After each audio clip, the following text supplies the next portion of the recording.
பெற்றோர்கள் ஆண் குழந்தைகளுக்கு சொல்லிக் கொடுங்கள். தன்னுடன் பிறந்த சகோதர சகோதரிகளை அன்பு செலுத்த வேண்டும், அவர்களுக்கு ஒரு நல்ல வாழ்க்கையை அமைத்து தர வேண்டும் என்று கற்றுக் கொடுங்கள்.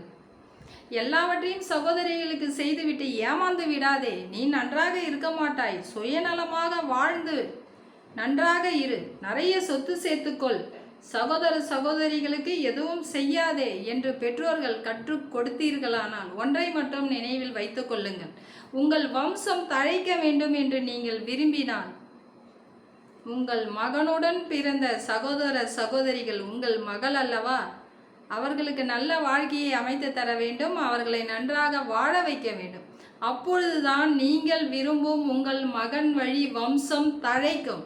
இல்லை என்றால் மண்ணோடு மண்ணாக அழிந்துவிடும். இதற்கு எத்தனையோ சரித்திர சான்றுகள் உள்ளன. ஆராய்ந்து பாருங்கள், தெரிந்து கொள்ளுங்கள். அன்பை இருவருக்கும் சமமாக பங்கிட்டு கொடுங்கள். ஆண் பிள்ளைக்கு ஒரு மாதிரி, பெண் பிள்ளைக்கு ஒரு மாதிரி என்று நீங்கள் நடந்து கொண்டீர்களானால் நீங்கள் பெற்றோர்களே அல்ல. இதுதான் உண்மை.